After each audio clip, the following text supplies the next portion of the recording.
The home cooks should practice din itong recipes para mas madali ang lives. Exactly. Okay. Ano na po ang ginawa natin dito sa pork, chef? Okay, yung pork has been pre-cooked para cooking time today. And then, ang ibang ingredients natin ay ang adobo, ang template ng adobo, dapat may bawang. Of course. Okay, suka, vinegar, Equal portions po ito ng suka and and toyo. toyo. Meron iba ako mas dark ako mag-adobo sa bahay, so I add more soy sauce. Depende sa preference. May kanya-kanya silang Yes, pork. ako naman mas maasim.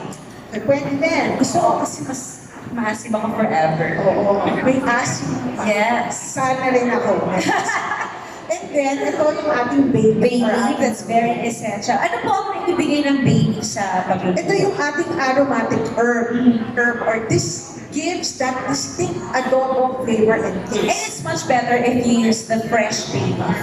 Kung may mapipitas tayo Oo, ng fresh diba? baby, why It's not? But the dry tuyo ay nabibili sa sari-sari store at saka available anytime. Parang ang coco, mama, it's always available now on all the supermarkets. Okay. Sa Ang 29 Pilipinas. pesos lang ang SRP. Yes. Nakatumbas ng isang fresh yogurt. So we will start by pouring our cooking oil in the skillet. Yeah, we will That's- start with the A tablespoon, perhaps. Oh, perhaps. Pwede. Kasi ako ayoko ng medyo oily Kasi may oil pa may talaga oil sa pork from the natin. pork, okay. And there's also coconut fat coming from our coconut. Yes. So we get our cooking spoon. We start by Sauteing sauteing our garlic. garlic. Sliced garlic. It could be Sliced sliced. garlic. Could it be pounded? Pwede pounded or peel or mix. Kung ano man ang trip nila. O ako gusto ko ganito, may nangangatang konting bawang. Ako gusto ko naman yung pinipit-pit. Pwede rin. Yung parang style ng lola. Yes. Dinitigdin. Anyway, so we just need this to become aromatic. Hindi po kailangan sunugin para lang lumabas yung aroma ng garlic. Para senior mo lang siya para magkaroon siya ng paging brown. Correct. Na And then, I'm hanash. okay with stirring. Oh yes, I stir every day. Okay. Walang stir yun. Walang stir. Okay. Ayaw ako stir ako. This is our pork, mga kalahating kilo, pre-cooked na, but ideally, you marinate it in vinegar and soy sauce. Okay. And then, Ang konti na lang ng kalahating kilo ngayon. Dati marami pa yan. Mabuti lang mura yung gata natin. And then- Mura si Coco Mama. at this point, we can add our aromatic herb, which is the bay leaf. Ang bango. Ang habit ko, I crack it or I break it in half para mas lumabas yung aroma. Oh, so pwede mo rin iprito na yung bay leaf para lumabas na yung flavors niya. Yes. Maaamoy mo nga naman yung bay leaf. Yes. Ito naman yung ating vinegar. White vinegar, sukang iloko. Ayan, medyo nagmo-moment yung pork. Oo.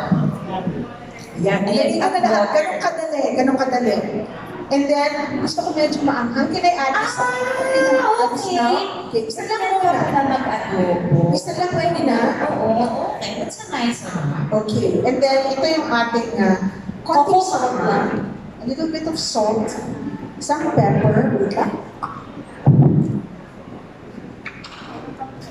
Naku, after all the dishes na gagawin natin ngayon, and I guess you tried the dishes kanina.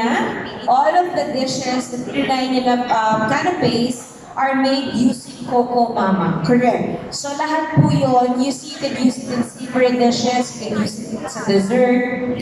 Lahat malinam na, lahat masarap at masaya. We sing some for you. Kung dato ay siya go. Kasi ako, personal favorite ko yung daing packets. And then also the ginataang mais. Pero may special yung parang French macaron style. We call it the cocoa cookies. Na I'm sure nagustuhan din. Nasarapan po ba kayo? Oo, kasi ubos na eh. Oo, di ba? Feeling ko naman nasarapan. Masarap talaga. So, simmer lang. So, itong dishes na ginagawa natin are 29 30 minutes, right? 20 to 30 minutes max. Kakain ng oras ay yung pagpapalambot ng pork. Pero since we have pre-cook, we'll take less than that. Okay, so ito po yung ating Coco Mama. Coco Mama na yung malaking pack, This is yung 200 ml. 200 ml. This is equivalent to 1 roll. Ah, okay. And then this pack, 400 is equivalent to coconut. Ito yung mama, ito yung semi-mama, but they're both Coco Mama. Ang corn? Yan ang Coco Mama. Anyway, so ang kagandahan ng packaging ng Coco Mama, you don't need a scissor to open the packaging. Just May iba kasing mga packaging na even if mga ganyan, meron ka effort at energy, madapat siya. energy, hahanapin ng gunting. Minsan, at pag wala ka na tayo maganap ng gunting, dala mo pag ikakagatin mo siya. Nakagatin, or minsan kinukuchilo, ikaw ang nakukuchilo. Yes, ito Ito is very easy and convenient to use. So, walang kukurap, ipupor na po natin ang ating Coco Mama. Yan na siya. Coco Mama. Very creamy. And in case you haven't tried, if you smell the product, it smells like freshly grated milk. Because it is from fresh gata. It's fresh coconut. It's from fresh coconut. It's fresh gata. Apa. Gusto ko sa gata. Okay. And then, Ay, ang bango na niya. yes, we simmer this, cover it, and then we proceed to our... Gata ang binubigo. Correct. Paborito. Epekto sa baklao. Ay, Ano ba naman? Ayaw na dito. Ingat na. Okay, anyway, so, unahin na natin ang pagpapakulo. Sige, on na natin. Ayan na. At saka, sige, lagay natin sa medium heat. Wala kasi sa akin ito. Teka. Ay, function pala. Yun pala. There. Okay, di. Lang kasi ko nito sa. Kasi siya tough mama. Hindi ka tough mama. Kokobama lang ako. Mr. Gary, Yes po. ang very special shout out pala to the Sensuous Culinary team na nagawa. Ay! Nice! Chef Apple po. Yay! Chef Apple sa akin nalaman at ang team namin, ito si Roro and Edward. So we're a team of chefs and assistant chefs who made the sample. Crazy table na using Coco Mama. We now have 14 minutes. Kaya. Game. Sige ma. Sige, push. Push. Sige. We will open another pack. Wait lang po.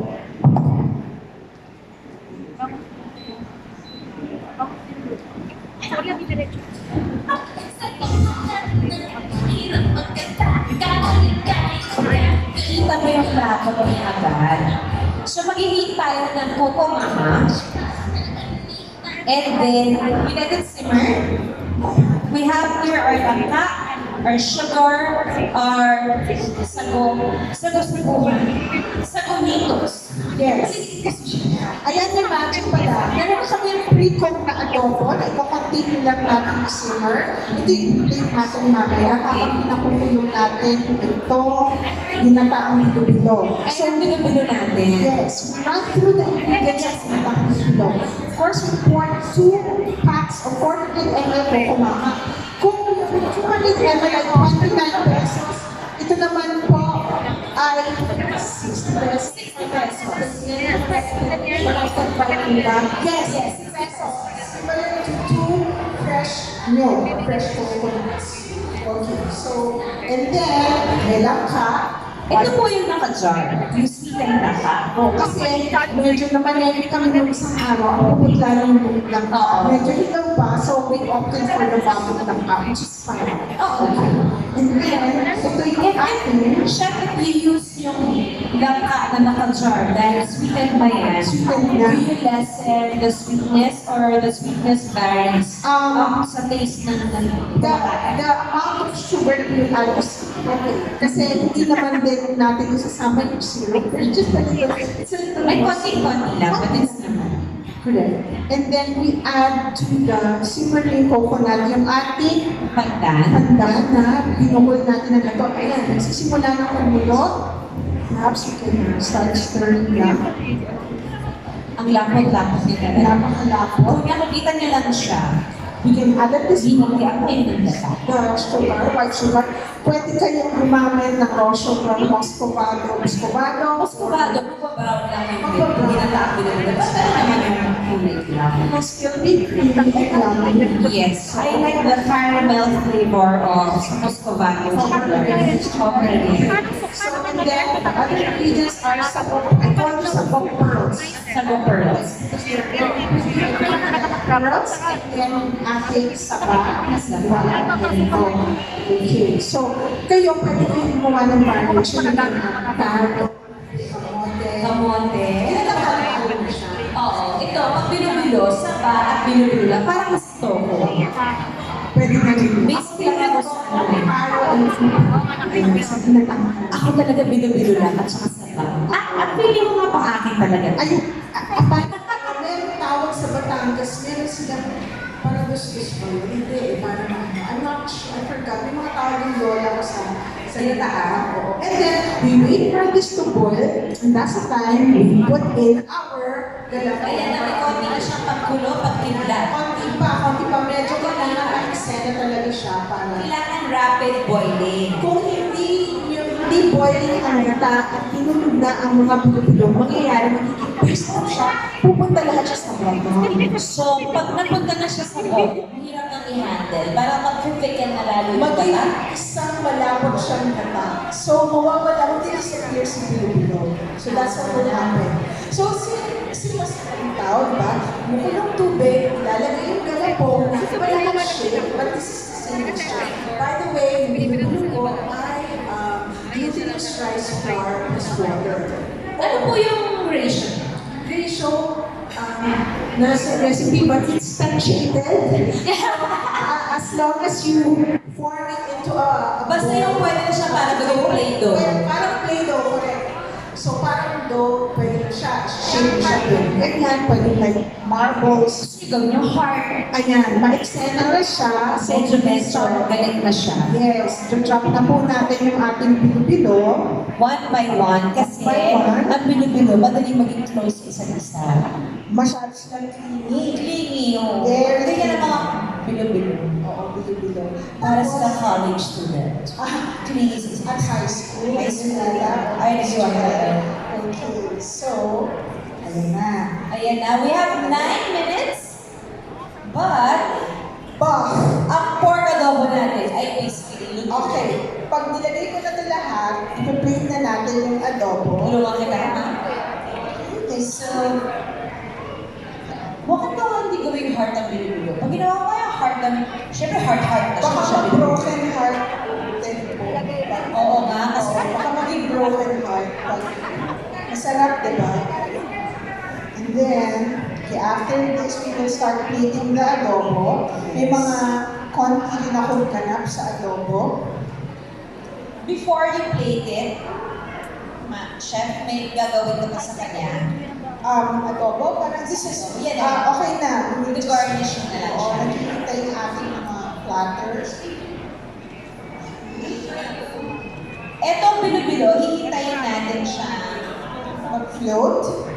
Then, yeah. So, Lumutan. habang hinihintay natin mag-float, magpa-plate na ako, Miss Julia. Sige, chef. So, sandali mo na microphone, okay? So sa sobrang dami pang pwedeng gawing dishes using gata at mas madali na makaisip or magluto ng gata dishes kasi it's very convenient to use. Ayan na siya. Ito talaga yung kailangan ng kanin, Lord. Ayan na, oh. Nagutom na ako. Wala, nag-gain na ako ng 10 pounds dito. Ayan na siya. Okay, sorry na. And then, meron tayong konti garnish. Tapos, Ang sabi nga nila, dapat Instagrammable ang mga niluluto natin kasi you eat with your eyes. Like kung sinasabi sa Juliet's Kitchen, hindi naman ganun yung pagkain. Pero, di ba, kung ang mata mo, pag nakita niya, na colorful yung pagkain, creamy, mas mabango, yung sense juiciness ng palate mo, mas na-enhance. Okay, So, kung medyo colorblind ka, lugi ka sa part na yun. meron tayong, meron sa something Onion leeks, something red, yes, just to marinate. and something red. But it's so Christmas. Hanang-hano ko lang po itong ginataang bilo-bilo. May mga ilan na lumulutang, pero not all. Sana all. Sana magaling ang sana all na yan. Nakikichika na, sana all. Ayan, habang nabago niya. I'm pretty sure, after na-experience dito sa Coco Mama Radio Lodge, dadami ang mga gata believers natin. Dahil talaga, nakakagaang siya ng buhay. Ayan na siya, ay ang kulay na niya. We have 6 minutes and 23 seconds left. Meron na tayong adobo sa gata. Sarap pa yun. Lalagyan natin ang ating sako. Yung ibang pinataan, ma'am, di ba siya pinalagay na vanilla essence? Ako may microphone. Okay, vanilla essence is okay, but iputin pa na, Oo, may extra flavor. para consistently Filipino essence. And then ating bananas. Proudly Pinoy, yun ang pinakamaganda dito sa Coco Mama. The bananas, Proudly Filipino made. correct. Or Filipino. Actually, Filipino kasi Filipino naman yung nagkakita ko. Philippine made. Galing ito yung... True Pinoy. Ilang minutes na lang tayo. Pagkakulong naman tayo. Okay, we have 5 minutes, 30 seconds. Because yung saging doesn't require much time to cook. Actually, saging no. Ako din. Saba. Ako lang, ang gusto ko sa sabi mataan sa saba, yung halos yung balata na siya. Pero, pag minsan naman nasa mood ako kumain na lang, parang ngayon. So, hindi try ko man. 30 minutes you're able to cook 2 dishes. Yes, in 30 minutes, you have 2 dishes already. And at the same, at saka isa pa, so 30 minutes yun, pag palagay mo, sabay mo siyang iluto, simply because, pinapalambot mo yung bilo-bilo. Niluluto mo yung bilo-bilo, pinapalambot mo ba yung ibang ingredients ng ginataang bilo-bilo. Right after mo kumain ng tanghalian, may dessert ka na. May dessert na rin. Yes. Second merienda, may snack. Hanggang kinabukasan, pwede pa yan. Masarap din ang ginataang bilo-bilo sa ng malamig ha. Ang adobo, mas matagal, mas spicy. Yes. Chef Rosemary. Yes, hello! Welcome Julian back. and Chef Donna. Okay, we're Ayan. almost done. I know that you're almost done. And talagang gusto ko rin kasi pakita yung dish. Oo. Di ba? Excited na ako. So, meron tayo ating pork adobo sa natawag Coco Mama. And this is our Coco Mama ginataang bibig. Malapit na matapos. So yes, pwede na natin tawagin. Pwede natin tawagan. Kung may Coco Mama, syempre mas magandang masubukan ninyo itong minuto ni Chef Donna. Kung may Coco Mama, tawagin natin ang mga Coco Papas. O di ba? Coco Mama and the Coco Ang Papa. witty-witty yung nakapag-isip nun. Coco Papas kami! Yun na ang mga ganap. Ayan. So nakakatuwa, di ba? Hindi kasi Oh, nakakatuwa. ang bigla si Coco Papa 1. Nasa si Coco Papa 2? Ayan. So Coco Papa 2? you get to sample the dishes that you prepared for today. Coco Papa 3? Coco Papa. Kuya, kung hindi kayo Coco Papa tawag sa'yo. Yan.